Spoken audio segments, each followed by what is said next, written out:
Assalamualaikum warahmatullahi wabarakatuh. Hari ini kita menyambung kembali pengajian 40 hadis amalan mudah pahala berganda. Kita sampai kepada hadis yang ke-28, iaitu amalan membaca ayatul kursi setiap kali selepas solat fardu.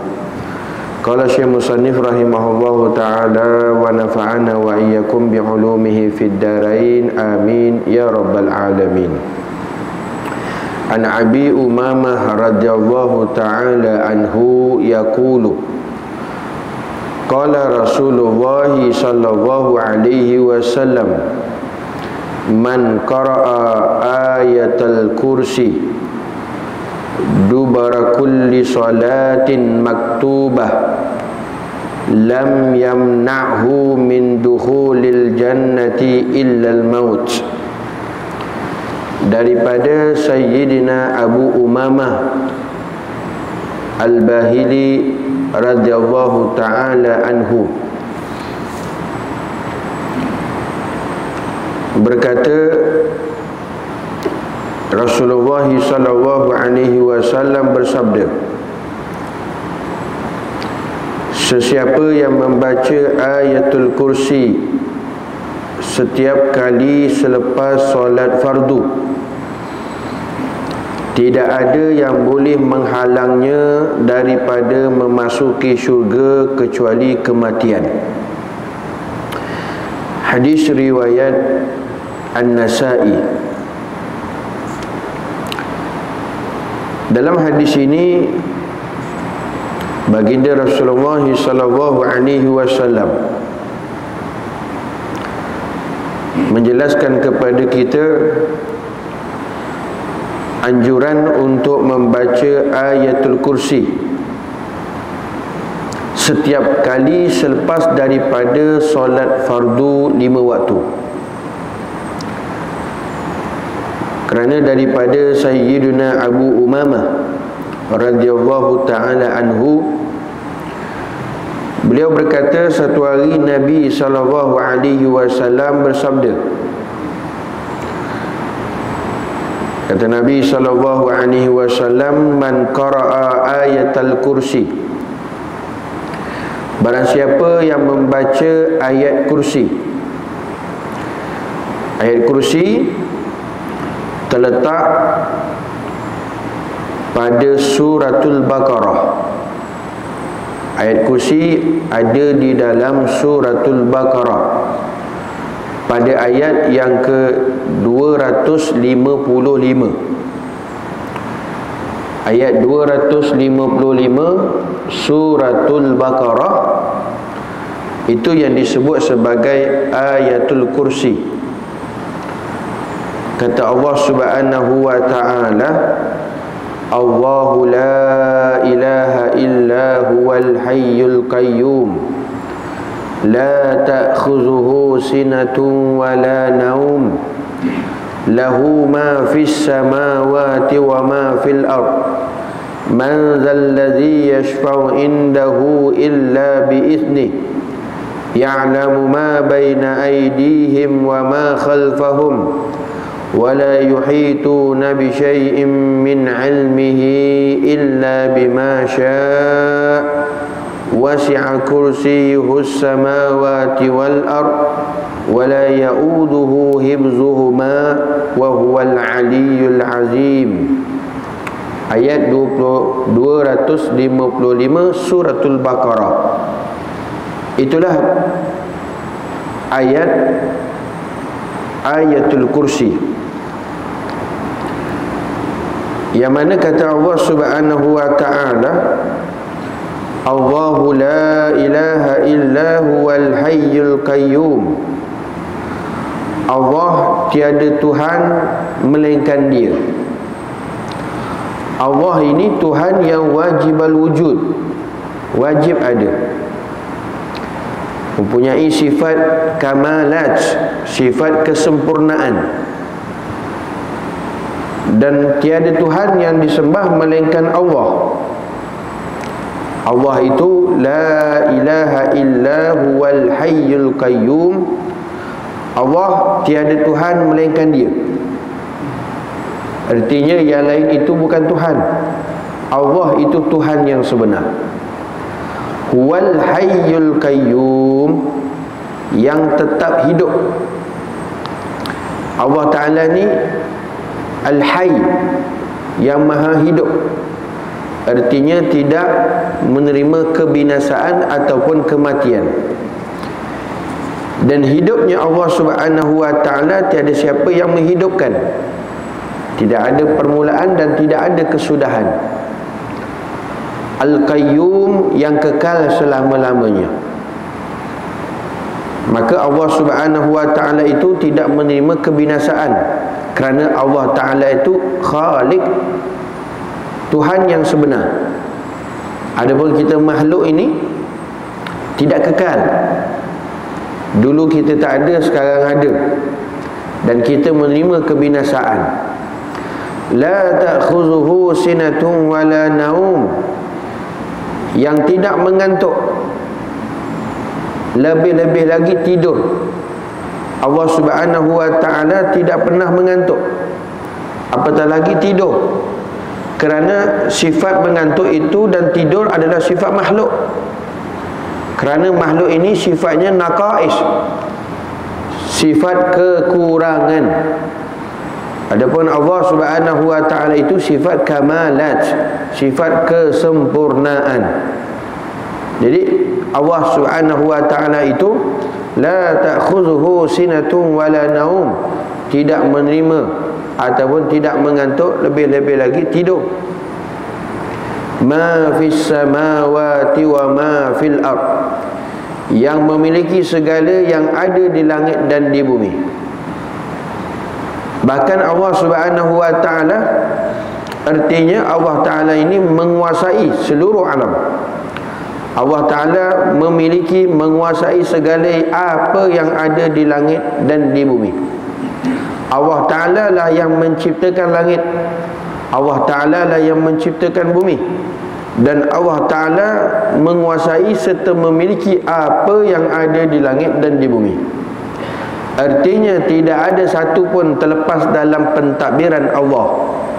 Tidak ada satu pun terlepas dalam pandangan Allah. Tidak ada satu pun perkara yang terlepas dalam pengetahuan Allah, melainkan Allah Subhanahu wa Ta'ala maha mengetahui semua perkara apa yang berlaku di atas dunia ini, maupun perkara itu di antara langit dan bumi sekalipun. Maka itu semua atas pengetahuan Allah Subhanahu wa Ta'ala. Hatta butiran-butiran pasir di lautan bergerak walaupun sebutir sekalipun atas pengetahuan Allah. Daun-daun yang berguguran daripada dahan-dahan pun itu atas pengetahuan Allah. Lahu ma fis samawati wa ma fil ard. Allah Subhanahu wa Ta'ala yang memiliki segala apa yang ada di langit dan di bumi. Man zallazi yashfa'u indahu illa bi iznihi. Tiada siapa yang dapat memberi syafaat di sisinya Allah, melainkan dengan izinnya Allah. Akhirat nanti tuan-tuan, kita memerlukan syafaat, kita memerlukan pertolongan, kita memerlukan bantuan. Dan tiada siapa yang memberikan syafaat di sisi Allah Subhanahu wa Ta'ala melainkan dengan izin Allah. Nabi SAW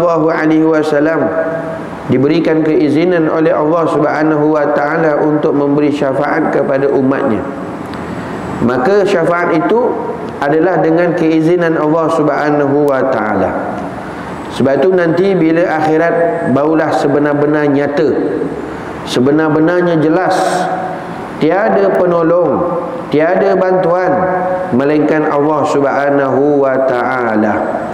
Sebab itu dalam kehidupan kita 60-70 tahun ini, kita perlu pasakkan keyakinan kita, kebergantungan kita hanya kepada Allah Subhanahu wa Ta'ala.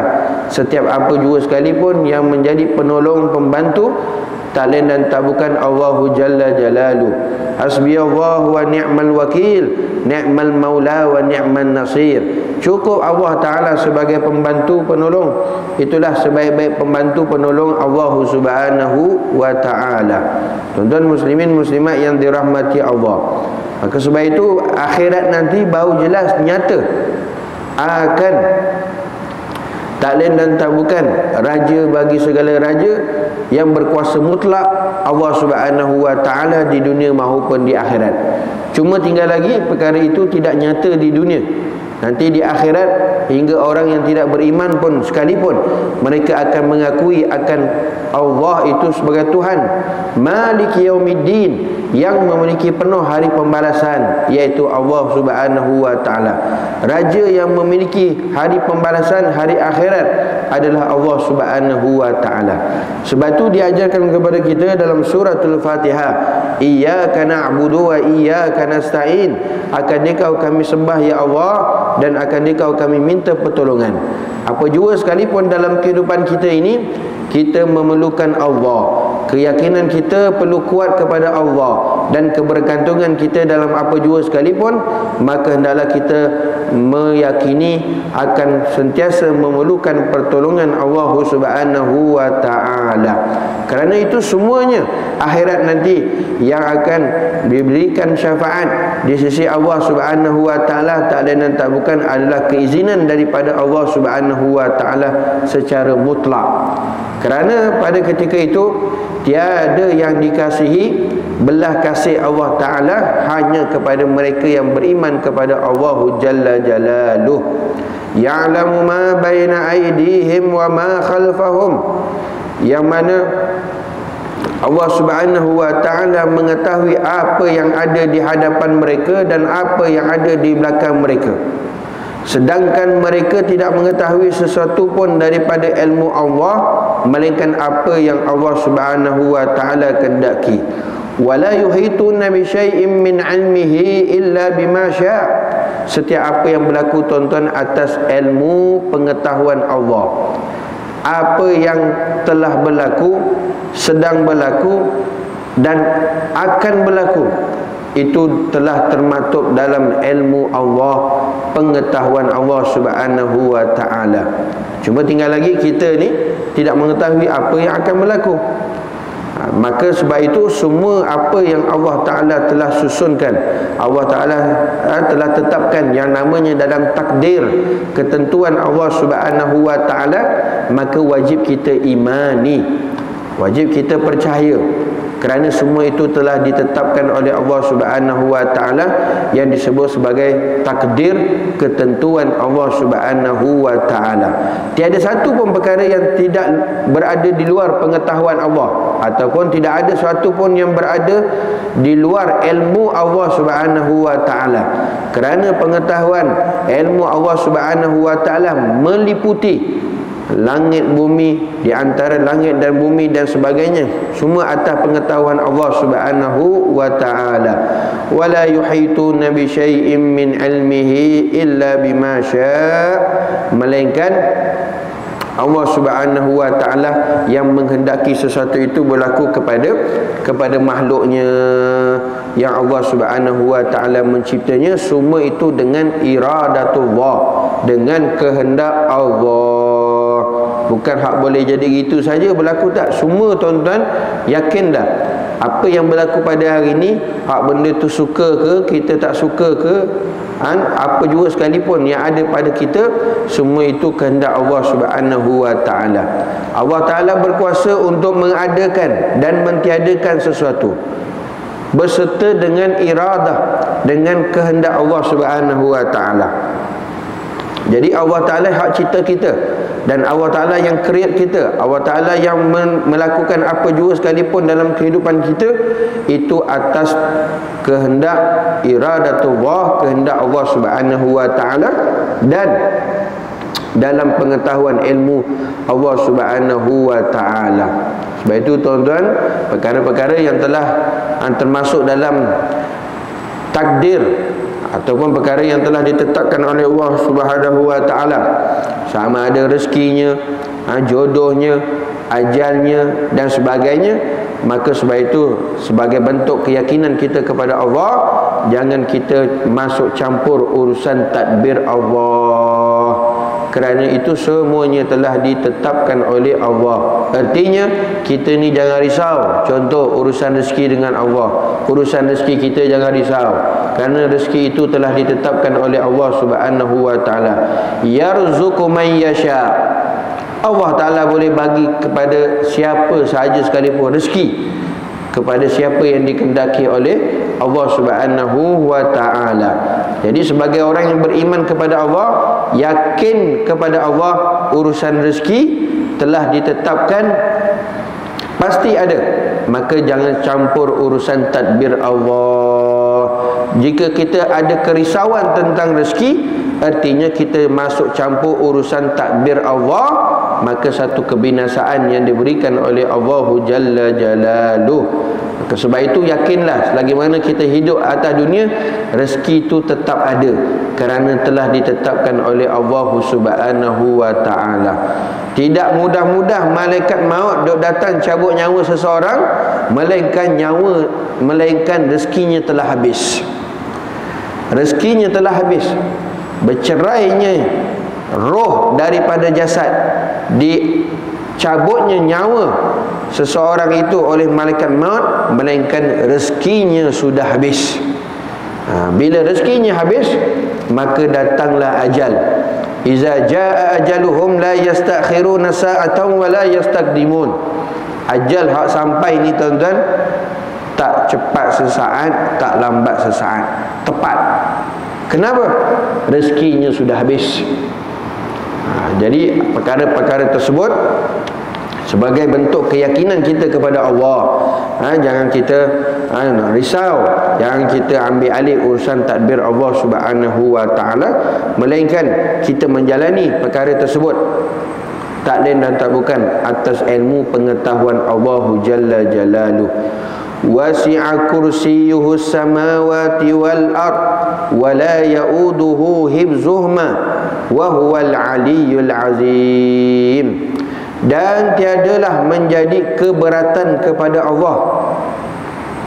Luasnya kursi Allah meliputi langit dan bumi. Wasi'a kursiyyuhu samawati wal ard. Luasnya kekuasaan Allah meliputi langit dan bumi. Kekuasaan Allah Subhanahu wa ta'ala mutlak. Allah Ta'ala berkuasa mutlak, dan Allah Ta'ala menguasai seluruh langit dan bumi. Tak macam kuasa kita terhad. Dan ada kalanya kuasa kita itu sebenarnya tidak memberi apa-apa sekalipun. Pada hakikatnya tak datangkan manfaat, bahkan tidak memberi taksir, tidak memberi kesan. Adapun kuasa Allah Ta'ala, luasnya kuasa Allah Ta'ala itu meliputi langit dan bumi, dan kuasa Allah Ta'ala itu memberi bekas, memberi kesan. Ada nak mengadakan ataupun nak mentiadakan. Adapun kita ni tuan-tuan tak ada apa-apa pun. Tak ada apa-apa pun. Hatta apa yang kita usaha, apa yang kita ikhtiar, itu tidak memberi bekas, tidak memberi kesan. Sebab itu jangan yakin kepada usaha dan ikhtiar. Yakinlah pada Allah. Allah Ta'ala hak tetapkan perkara tersebut. Tinggal lagi kita yang tak tahu, kita perlu usaha dan ikhtiar. Tetapi bukan dengan sebab usaha dan ikhtiarlah perkara tersebut berlaku ataupun terjadi, melainkan itu dengan kehendak Allah Subhanahu wa ta'ala. Usaha kita, ikhtiar kita tidak memberi bekas. Sekadar usaha saja, ikhtiar saja. Tetapi itulah dengan kekuasaan Allah Subhanahu wa ta'ala. Kerana kekuasaan Allah Subhanahu wa ta'ala, Allah Ta'ala berkuasa mutlak. Allah Ta'ala hak boleh mengadakan dan mentiadakan sesuatu tanpa berhajat kepada siapa. Wala ya'uduhu hibzuhuma, dan tiadalah menjadi keberatan kepada Allah menjaga serta memelihara kedua-duanya.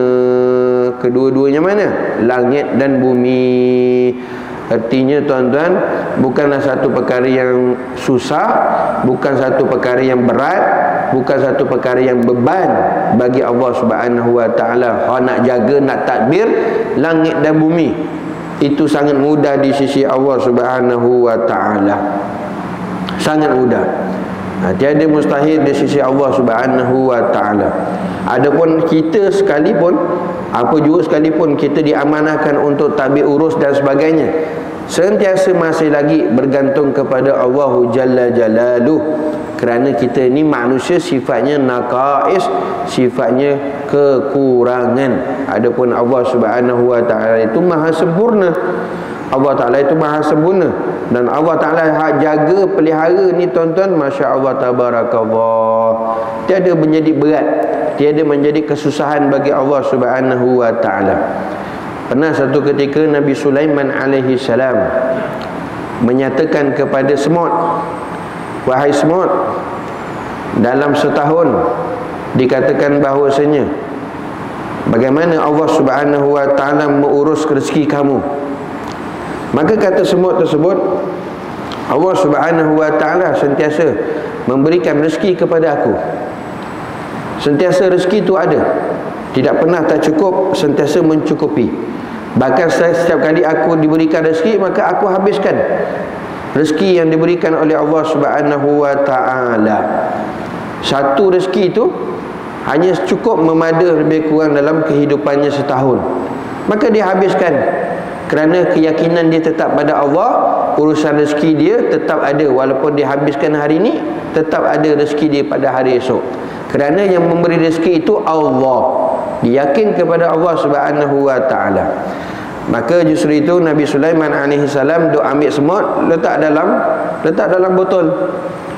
Kemudian dia letakkan dua biji kacang. Dua biji kacang untuk bagi bekalan kepada semut itu makan, dan diminta untuk habiskan. Maka pendekkan cerita tuan-tuan, akhir sekali dalam kehidupan semut tersebut dalam botol cukup setahun. Bila Nabi Sulaiman AS tengok dan bertanya kepada semut, kenapa kamu tak habiskan makanan yang aku bagi?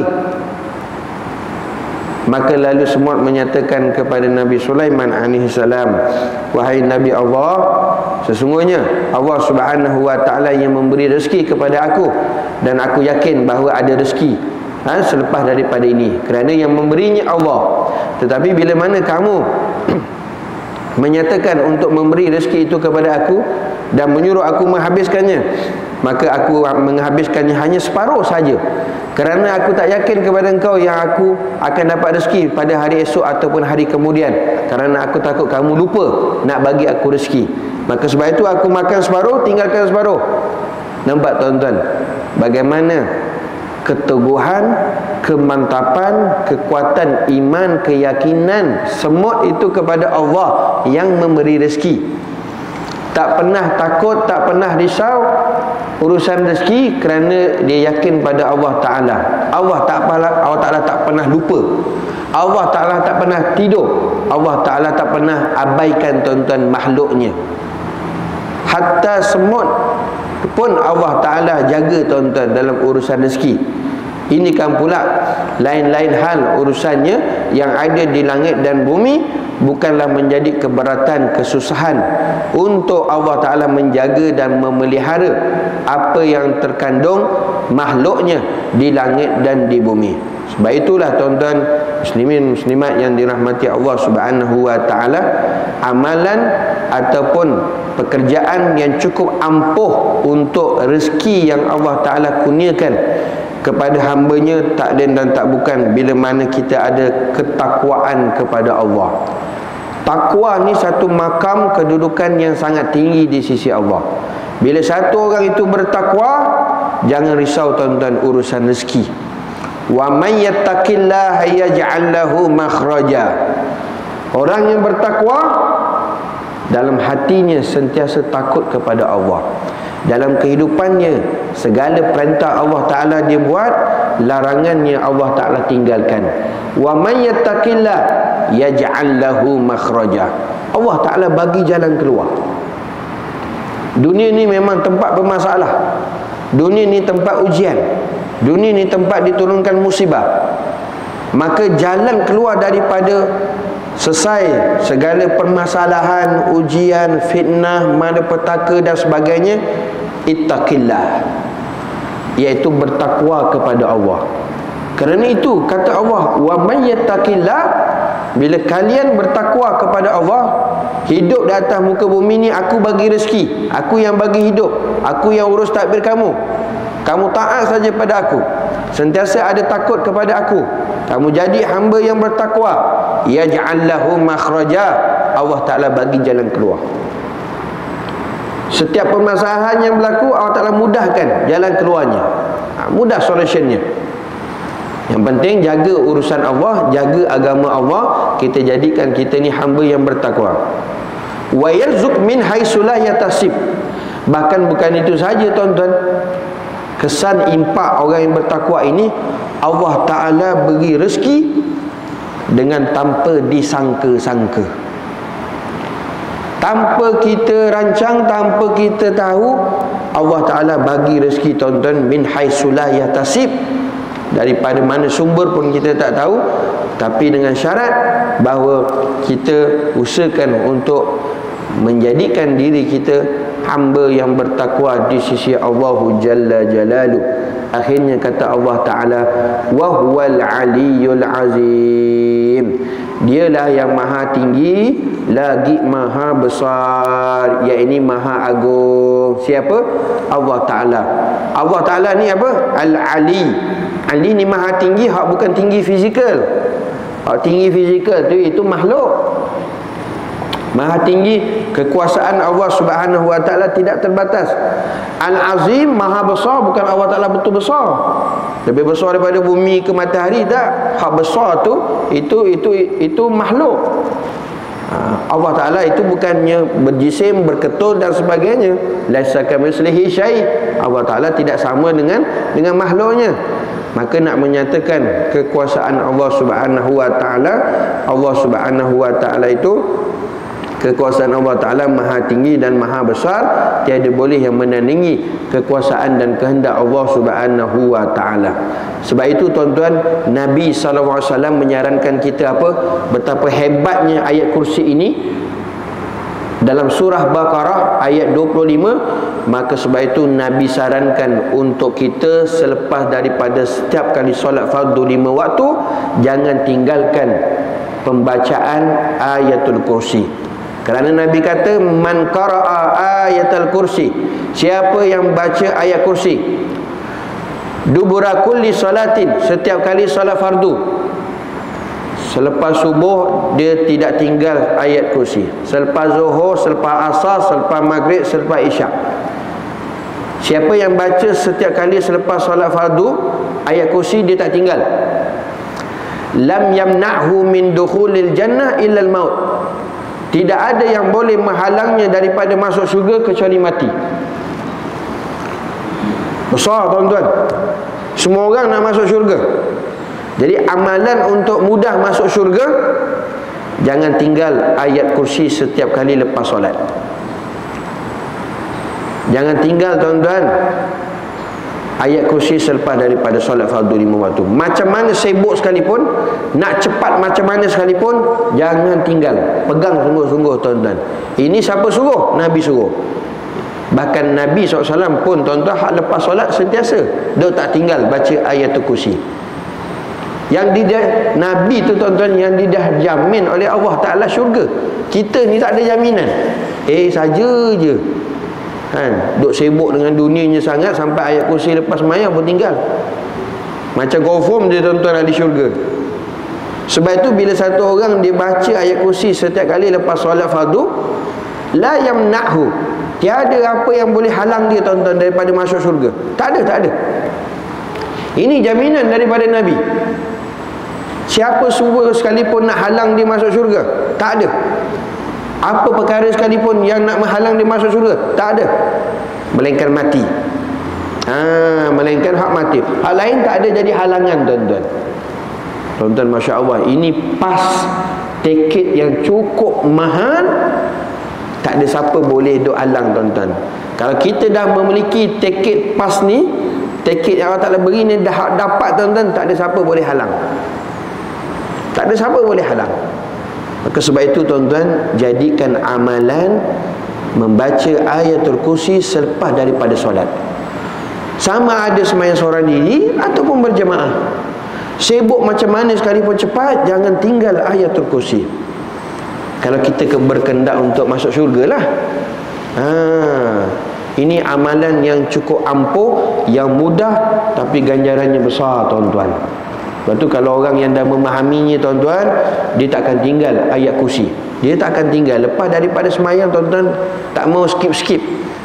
Tak mau skip-skip tuan-tuan. Assalamualaikum warahmatullahi wabarakatuh. Assalamualaikum warahmatullahi wabarakatuh. Al-Fatihah. Habislah. Orang nak bagi tiket nak masuk syurga, dia tak mau ambil tiket. Dah. Habis hak macam mana nak masuk syurga? Maka sebab itu Nabi SAW berkendak semua umatnya masuk syurga. Kullu ummatin yakhulul jannah. Nabi kata apa? Semua umatku masuk syurga. Illa abah. Melainkan orang yang tak mau masuk syurga. Sahabat ni, hak bila dia dengar, ya Rasulullah, man ya'bah? Siapa itu yang tak mau masuk syurga? Man ata'ani darhal jannah wa man asa'ani faqad abah. Nabi kata orang yang taat pada aku masuk syurga, tapi orang yang engkar kepada aku, maka itulah yang tak mau masuk syurga. Jadi orang yang tidak mengamalkan ajaran Nabi, tak mau baca ayat kursi selepas daripada solat fardu, itu termasuk orang yang enggan tuan-tuan daripada untuk masuk syurga. Maka sebab itulah Nabi SAW mengajar kita, berikan kita amalan ini menjadi asbab mudah-mudahan meraih rahmat daripada Allah Ta'ala dan mudah untuk kita masuk syurga di hari akhirat kelak. Allahumma amin, amin ya rabbal alamin. Maka oleh itu, daripada hadis ini, maka kita disarankan jangan kita abaikan, jangan kita lalaikan, jangan kita tinggalkan amalan membaca ayatul kursi setiap kali solat fardu, yang seperti mana yang disarankan oleh Nabi SAW. Mudah-mudahan menjadi asbab akhir hayat kita mati dalam keadaan husnul khatimah, kehidupan kita kehidupan yang diberkati oleh Allah Subhanahu wa taala, diberikan banyak umur dalam ketaatan, diberikan rezeki yang barakah, dan akhirnya kita mati dalam keadaan husnul khatimah, dan akhirat nanti kita semua dimasukkan ke dalam syurga oleh Allah Subhanahu wa taala. Allahumma amin, amin ya rabbal alamin. Mudah-mudahan bermanfaat, kita dapat amal dan sampaikan. InsyaAllah yang akan datang kita akan sambung pada pertemuan yang akan datang. Wallahu ta'ala a'lam. Hadza wabillahi taufiq wal hidayah. Wassalamualaikum warahmatullahi wabarakatuh.